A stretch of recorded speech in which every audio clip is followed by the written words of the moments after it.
You are listening to Alex Nanlohi Podcast, to know the Lord and to make Him known.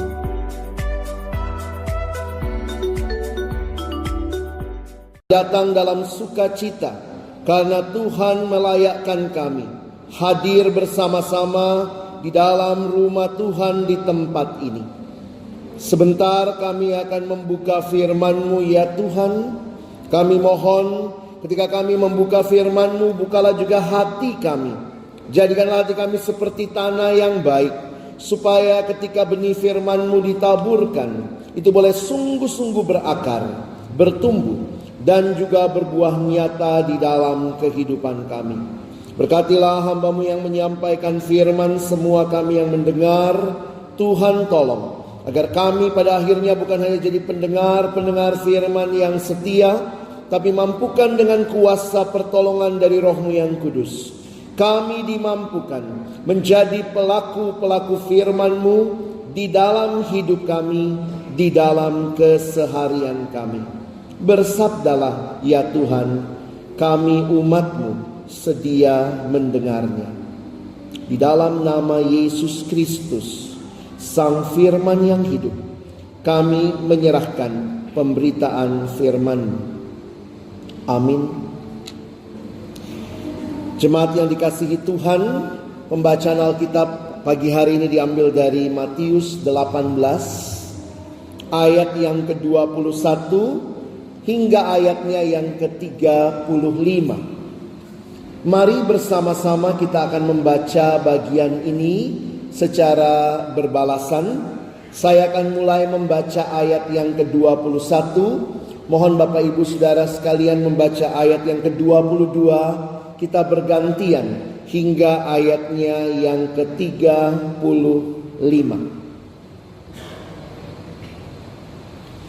Perumpamaan tentang pengampunan.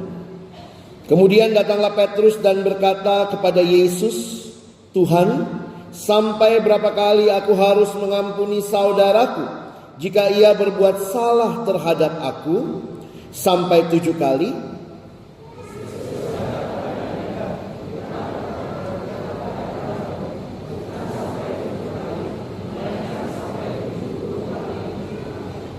Sebab hal kerajaan sorga seumpama seorang raja yang hendak mengadakan perhitungan dengan hamba-hambanya.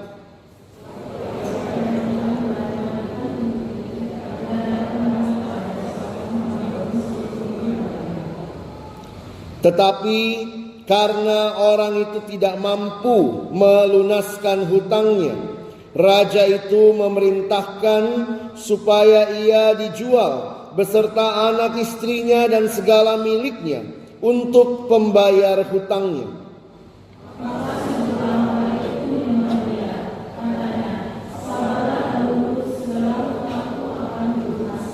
Lalu tergeraklah hati raja itu oleh belas kasihan akan hamba itu, sehingga ia membebaskannya dan menghapuskan utangnya.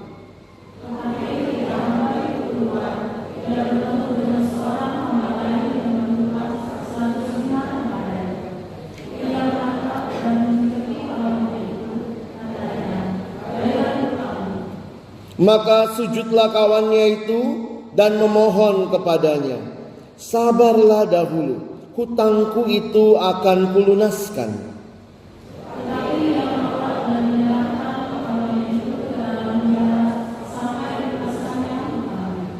Melihat itu kawan-kawannya yang lain sangat sedih, lalu menyampaikan segala yang terjadi kepada tuan mereka.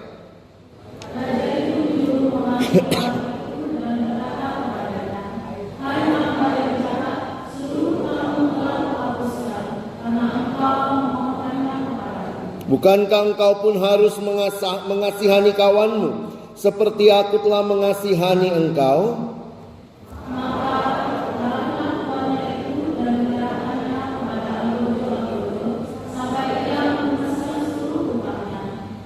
Maka Bapakku yang di sorga akan berbuat demikian juga terhadap kamu, apabila kamu masing-masing tidak mengampuni saudaramu dengan segenap hatimu.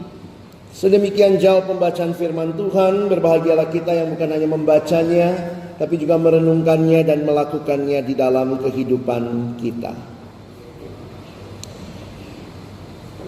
Bapak Ibu Saudara yang dikasihi Tuhan, tema kita pagi hari ini meraih pengampunan Tuhan. Saya menyiapkan sebuah presentasi PowerPoint untuk kita bisa ikuti bersama pada pagi hari ini. Kita telah membaca bagian firman Tuhan dalam Matius 18 ayat 21 sampai ayat yang ke-35. Bapak Ibu Saudara yang dikasihi Tuhan, bagian ini kalau kita perhatikan dimulai dengan bagian yang disampaikan oleh Petrus yang datang kepada Tuhan Yesus dan bertanya kepada Tuhan Yesus, "Tuhan, sampai berapa kali aku harus mengampuni saudaraku jika ia berbuat dosa kepadaku? Sampai 7 kali?"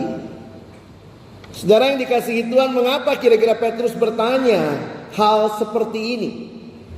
Menarik memperhatikan di dalam budaya Yahudi pada waktu itu, ternyata ada kebiasaan bahwa hanya 3 kali, sebanyak 3 kali itulah yang menjadi seperti batasan mengampuni sampai 3 kali. Jadi waktu Petrus datang, Bapak Ibu Saudara, dan bertanya apakah sampai 7 kali, mungkin Petrus berharap dia dipuji oleh Tuhan Yesus. Wow, ini lebih dari yang biasanya dikenal pada masa itu. Tapi kalau saudara memperhatikan respon Yesus, justru respon Yesus menunjukkan bahwa pengampunan yang sejati seharusnya tidak memiliki batasan. Angka 7 dalam budaya orang Ibrani menjadi angka sempurna biasanya.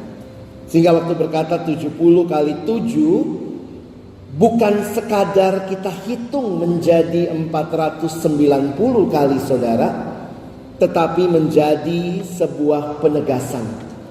Seharusnya ini adalah pengampunan yang tidak memiliki batasan.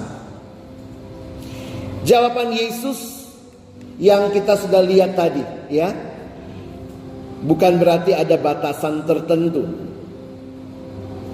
sebelum kita berhenti mengampuni. Kita seharusnya selalu siap mengampuni tanpa memandang berapa kali seorang telah berdosa kepada kita. Bapak Ibu, bahasan pagi ini mudah didengar, mudah dikhotbahkan, tapi realitanya sulit dilakukan. Karena itu hanya kekuatan anugerah dari Tuhanlah yang memampukan kita bisa bertahan dan melakukan bagian firman ini. Saya ingat beberapa tahun yang lalu dalam sebuah retret, ketika di akhir retret itu ada seorang ibu yang datang kepada saya. Ini ibunya penampilannya Kristen sekali, tante ini. Pakai kalung salib, tampilannya Kristen, lalu dia bilang, "Pak Pendeta, boleh saya ngobrol sama Pak Pendeta?" "Oh, silakan, Bu." Lalu kemudian dia mulai cerita. Awal ceritanya saja bikin saya kaget. "Pak Pendeta, saya ini orang baik, Pak Pendeta." Kalau orang baik ya sudah, kita tutup doa kan, selesai ya. Tapi kemudian dia bilang, ternyata singkat cerita dia ditipu oleh rekan dagangnya. Jadi mereka berdua sama temannya, ibu ini punya teman baik, mereka buka usaha. Lalu kemudian entah bagaimana, lalu kemudian temannya ini menipu dia. Dan kemudian ibu itu berkata, "Aduh Pak Pendeta, saya itu orangnya baik. Saya itu orangnya percayaan sekali sama orang. Tapi maaf Pak, sekali saya dikecewakan Pak, gak bisa saya Pak." U-nya panjang saudara. Saya ingat kalimat itu, Lalu dia bilang, saya itu baik Pak. Kalau orang baik sama saya bisa lebih baik sama dia. Tapi Pak, kalau orang jahat sama saya Pak, saya juga bisa lebih jahat sama dia. Saya sampai mikir, ini tante Kristen tapi bertanduk ya. Banyak orang Kristen merasa dia kalau sudah disakiti maka tidak ada cara lain. Sakiti balik. Ini dunia yang keras Pak Pendeta. Bahkan tidak jarang kita melihat yang namanya sakit hati diturunkan ke anak cucu. Suka gitu ya. Ingat ya, betapa sakit kita dibikin sama ommu itu. Natalan tidak ada yang datang ke sana. Wah, diturunkan lagi dendamnya sama anak. Memang ada yang bilang ya, dendam itu yang bikin seru katanya. Bapak Ibu coba bayangkan kalau film kungfu, yang bikin film kungfu seru apa? Dendam ya. Makanya panjang serinya. Coba nggak ada dendam, begitu seri 1 berantem, apa kamu? Wah, kau orang Kristen, aku juga. Ya udah, kita salaman. Dalam Yesus kita bersaudara. 1 seri habis, saudara. Dunia mengatakan balaslah. Jangan seperti itu kepada orang yang menginjak kita. Kita tidak boleh, kita harus lawan. Jadi ibu itu kembali lagi dia bilang sama saya susah Pak Pendeta. Kemarin teman saya itu datang minta maaf sama saya. Saya nggak bisa Pak. Salah dia ya, datang nanya sama pendeta. Jadi saya harus bagaimana Pak Pendeta? Ibu ingat Tuhan sudah mengampuni ibu. Ya memang tidak mudah ya. Kalau Tuhan lihat hidup kita saudara, bayangkan kalau Tuhan ngomong, sekali kau bikin salah, saya tidak akan ampuni kamu. Disinilah kita diperhadapkan dengan sebuah realita yang saya katakan tadi, tidak mudah. Ketika Petrus bertanya dengan bangga, berharap mungkin dia dipuji karena dia punya tingkat yang lebih tinggi, tapi ada batasnya sampai 7 kali. Hebat kan saya? Kebiasaannya cuma sampai 3 kali kok. Tetapi kemudian Tuhan Yesus menjawab. Dan bahkan Yesus memberikan perumpamaan saudara. Perumpamaan ini menegaskan apa yang sebenarnya menjadi poin penting pengajaran Yesus yang mau dia sampaikan kepada bukan hanya Petrus tentunya, tapi juga bagi kita murid-muridnya. Saudara, tidak usah saya ulangi, tapi saudara bisa melihat bagaimana cerita tentang seorang hamba yang berhutang kepada raja. Lalu raja itu mengadakan perhitungan. Saudara, berapa hutangnya? Banyak sekali. Nanti saudara cek di Alkitab.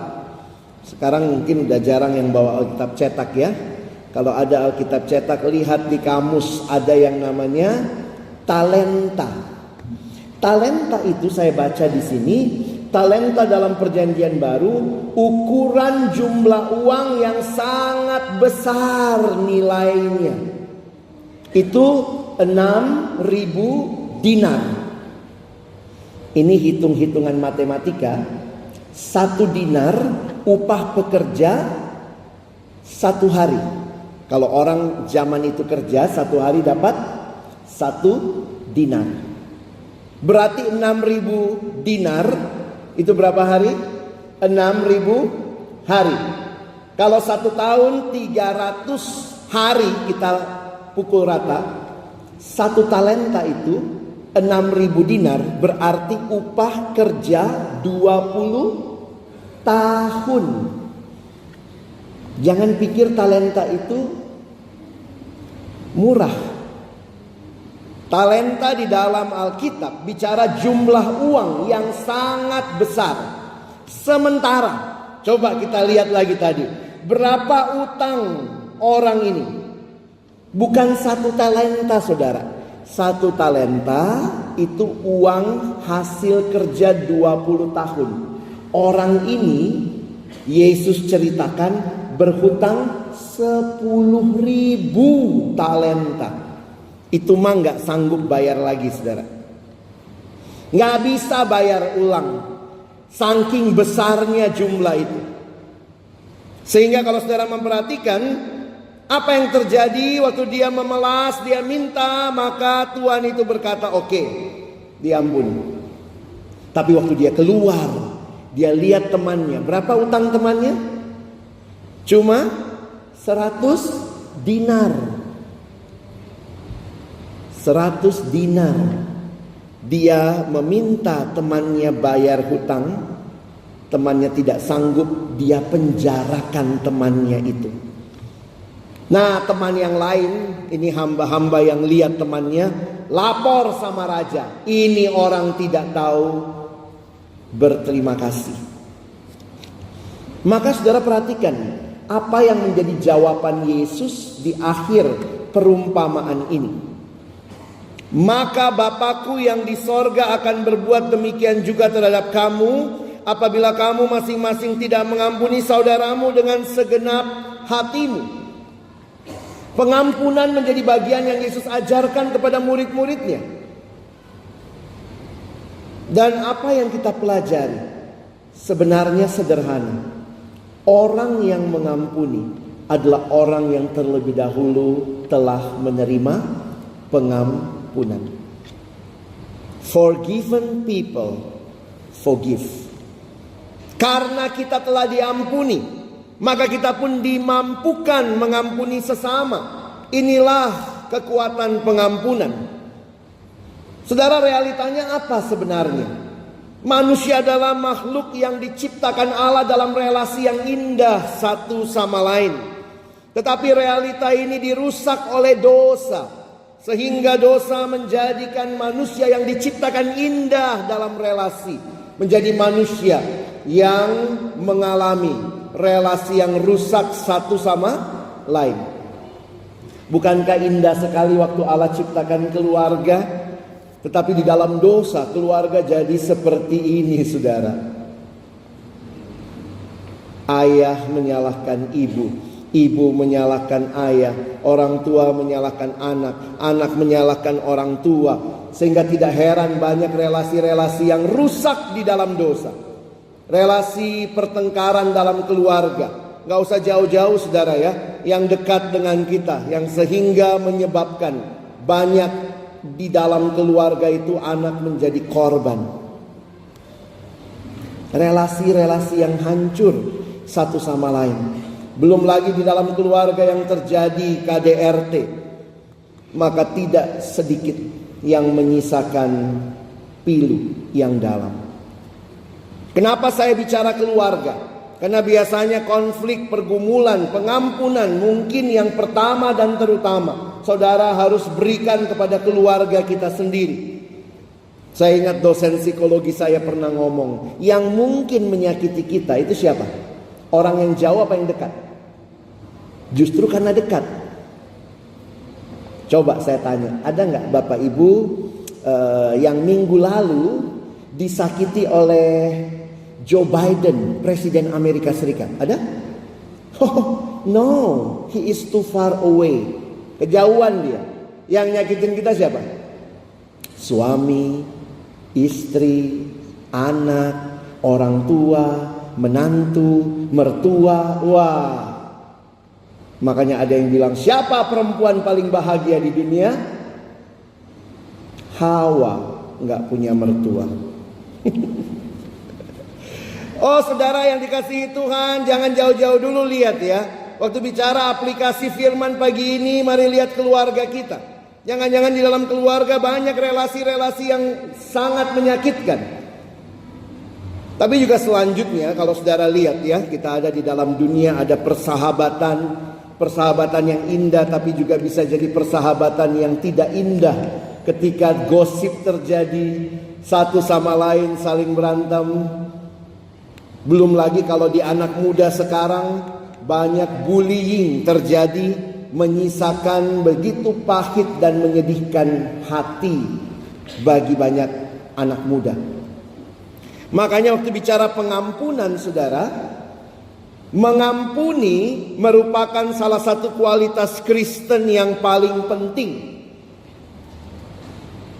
Tapi apa artinya mengampuni?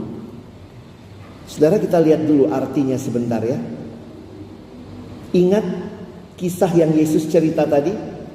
Kalau saya mengampuni, kalau raja itu mengampuni, maka siapa yang tanggung kerugiannya? Orang itu kan hutang 10.000 talenta. Kalau diampuni, maka siapa yang tanggung 10.000-nya? Yang mengampuni. Makanya seorang yang menulis buku, penulis Kristen bernama Timothy Keller, dia bilang begini: pengampunan adalah suatu bentuk penderitaan yang bersifat sukarela. Dalam mengampuni daripada membalas dendam, Anda membuat pilihan untuk menanggung biayanya atau menanggung kerugiannya. Nah, saudara, ini nggak mudah ya. Ini susah, saudara. Karena waktu saudara bersedia mengampuni, berarti apa yang dia lakukan itu saudara yang menanggungnya. Mungkinkah kita bisa mengampuni? Karena kalau kita lihat seperti ini, inilah yang Tuhan lakukan bagi kita. Siapa yang berdosa? Kita yang berdosa. Siapa yang harusnya dihukum? Kita yang harusnya dihukum. Kita berdosa kepada siapa? Kita berdosa kepada Tuhan. Tetapi Dia mengampuni kita. Sehingga untuk itu Dia menanggung dosa kita. Waktu Allah mengampuni saudara dan saya, Dia menanggung biaya kerugiannya. Saudara yang dikasihi Tuhan, karena itulah saya mau ajak kita lihat ayat yang indah ini, tapi sekaligus juga memberikan pengharapan meskipun sulit. Mari baca Kolose 3 ayat 13 sama-sama. 1, 2, ya. Ampunilah seorang akan yang lain apabila yang seorang menaruh dendam terhadap yang lain, sama seperti Tuhan telah mengampuni kamu, kamu perbuat jugalah demikian. Saudara, perhatikan kata ampunilah. Ini bukan saran tapi perintah. Tuhan memberikan perintah kepada kita, ampunilah, bukan saran. Ya tolonglah coba ampuni. No, ini perintah. Siapa yang harus diampuni? Lihat garis bawah berikutnya. Seorang akan yang lain. Selama saudara dan saya masih berinteraksi dengan yang namanya manusia, ada kemungkinan kita mengalami sakit hati. Setiap manusia melakukan yang namanya interaksi satu sama lain. Hasilnya bisa positif, hasilnya bisa negatif. Yang negatif bisa terjadi kesalahpahaman, sakit hati, marah, perkelahian, bisa berakhir pada dendam. Tapi menarik sekali saudara, untuk mengampuni, maka perhatikan kalimat firman Tuhan tadi. Sama seperti Tuhan telah mengampuni kamu. Tuhan tidak minta saudara dan saya mengampuni tanpa Dia juga telah memberikan pengampunannya bagi kita. Hanya orang-orang yang telah diampunilah harusnya juga mengampuni. Itulah kekuatan yang diberikan kepada kita. Dari salib Kristus, Dia mengampuni kita, mengampuni saudara dan saya. Pengampunan didasarkan pada pengampunan Tuhan yang tersedia melalui salib Kristus, dan bahwa pengampunan manusia tidak akan lengkap tanpa sumber vertikal ini. Sebelum saudara mengampuni yang horizontal, terimalah pengampunan dari Tuhan yang vertikal. Jangan cuma minta Tuhan ampuni kita, tapi jadilah orang yang belajar mengampuni sesama. Ingat betapa besarnya pengampunan yang kita terima dari Allah. Harusnya kita binasa, kita sekarang selamat. Mengingat betapa besarnya pengampunan yang kita terima dari Dia, kita seharusnya memiliki hati yang siap untuk mengampuni orang lain. tanpa memperhitungkan seberapa sering mereka melukai kita. Kalau saudara sungguh menikmati pengampunan Allah, kiranya kita pun dimampukan mengampuni sesama. Saya jujur takut setiap kali doa Bapa kami, saudara ya. Ampunilah kami akan kesalahan kami. Enaknya sampai situ ya. Koma. Seperti kami juga mengampuni orang yang bersalah kepada kami. Jangan-jangan kalau doa Bapa kami kita cuma sebut depannya ya. Ampunilah kami akan kesalahan kami. Karena sulit Tuhan. Susah Tuhan. Saya cuma mau diampuni. Saya tidak mau mengampuni. Kalau seperti itu maka saudara dan saya belum benar-benar mengalami karakter ilahi. Dan akhirnya saya sadar hanya Tuhan yang bisa menolong kita untuk mengampuni sesama. Pengampunan itu beda sama rekonsiliasi Bapak Ibu ya. Kalau Bapak Ibu nanti belajar rekonsiliasi itu dua pihak. Pengampunan itu satu pihak. Kenapa ini penting? Karena di Alkitab rekonsiliasi itu saran. Nanti kalau mau belajar firman Tuhan, rekonsiliasi itu ayatnya ini ya. Saya coba tunjukkan sebentar. Ayatnya ini. Sedapat-dapatnya kalau hal itu bergantung kepadamu, hiduplah dalam perdamaian dengan semua orang. Ini saran. Tapi pengampunan perintah. Saya kasih contoh sederhana begini. Di dalam kehidupan yang namanya rekonsiliasi tidak selamanya terjadi. Kalau saya bikin salah sama orang lain, kalau saya sadar saya salah, saya minta maaf. Kalau dia yang disakiti mengampuni saya sama dia dua pihak terjadi rekonsiliasi. Tapi nggak selamanya begitu. Karena yang nyakitin kita kadang-kadang nggak sadar-sadar ya, gitu ya. Mertua yang nyakitin terus aja dia jadi mertua kita ya. Ada yang mau ganti mertua? Lalu bagaimana? Belum terjadi rekonsiliasi Pak Pendeta. Oke, kalaupun belum terjadi rekonsiliasi, bisakah mengampuni? Yes. Pengampunan itu bagian kita. Dia berubah tidak berubah, saya yang disakiti Tuhan, saya belajar mengampuni dia. Kita nggak bisa bilang kalau dia berubah baru saya mau ngampunin.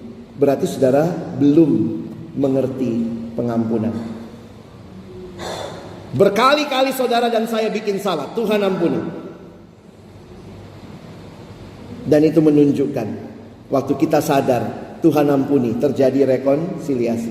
Tapi rekonsiliasi tidak selamanya terjadi. Ada seorang anak benci sekali sama mamanya karena mamanya mau menggugurkan dia. Dia benci mamanya, dia bilang mama tidak baik, dulu mau gugurkan dia. Akhirnya anak ini lahir cacat, tangannya jari nggak lengkap, kaki jarinya nggak lengkap sehingga dia jalannya agak timpang. Seorang remaja perempuan. Mamanya berkali-kali minta maaf sama dia. Hatinya keras. Mama jahat, mama jahat. Mamanya ajak dia ke gereja, dia nggak mau. Dia kecewa sama mamanya, dia kecewa sama Tuhan. Anak ini akhirnya tumbuh dalam kepahitan. Mamanya meninggal. Setelah mamanya meninggal, Tuhan jamah hatinya. Anak ini mulai ke gereja. Setelah dia ke gereja, dia ditolong. Dan akhirnya dia sadar, dia harus mengampuni mamanya yang sudah meninggal. Jadi dia ampuni mamanya. Pengampunan bisa terjadi? Bisa. Rekonsiliasi terjadi? Tidak, mamanya sudah meninggal. Saudara bisa lihat bedanya? Rekonsiliasi dua pihak. Alkitab memerintahkan bagian kita apa? Mengampuni satu pihak. Nah mungkin orang yang harus kita ampuni bahkan yang sudah nggak ada dengan kita. Karena itu juga bagian yang Tuhan mau. Saudara tidak tumbuh dalam akar pahit. Teruslah bertumbuh di dalam Tuhan Yesus Kristus. Teruslah di dalam iman kepada Kristus. Kita harus bertumbuh. Dan sebagai penutup saya mau kasih saran. Kalau Bapak Ibu dengar gimana ya khotbah pagi ini susah Pak Pendeta. Bukan cuma susah, sulit. Bahasa Inggrisnya sulit. Maka mari mulai. Mulailah dengan berdoa. Doakan orang-orang yang menyakiti kita. Itu langkah awal pengampunan. Apalagi kalau Bapak Ibu bilang, aduh Pak Pendeta saya gak bisa ketemu dia. Aduh saya marah banget, saya gak bisa ketemu dia. Oke, tapi saudara bisa berdoa untuk dia. Mulailah dalam doa. Mulailah belajar mengasihi. Butuh proses? Iya. Dan prosesnya bisa panjang. Pendeta Timothy Keller mengatakan kalimat ini. Sulit untuk tetap marah kepada seseorang jika Anda sedang berdoa untuk mereka. Anda merasa superior dan sulit untuk merasa superior jika Anda berdoa untuk mereka. Karena dalam doa Anda mendekati Tuhan sebagai orang berdosa yang diampuni. Jangan merasa diri lebih baik dari orang lain. Tuhan sudah ampuni saya. Saya tidak lebih baik dari dia. Tuhan ampuni dia. Saya bisa juga mengampuni sesama. Kalau saudara bilang sulit mengampuni, saudara berarti lebih hebat dari Tuhan ya. Tuhan aja bisa mengampuni. Maka nikmati pengampunannya. Karena pada akhirnya pengampunan itu akan mentransformasi relasi kita dengan Allah, dengan sesama, dan bahkan dengan diri sendiri. Mari kita pulang menjadi orang-orang yang belajar mengampuni. Bagaimana? Terimalah pengampunan dari Allah yang besar itu, raihlah pengampunan itu, sehingga saudara dan saya pun boleh jadi agen-agen pendamaian Allah di dalam dunia ini. Amin.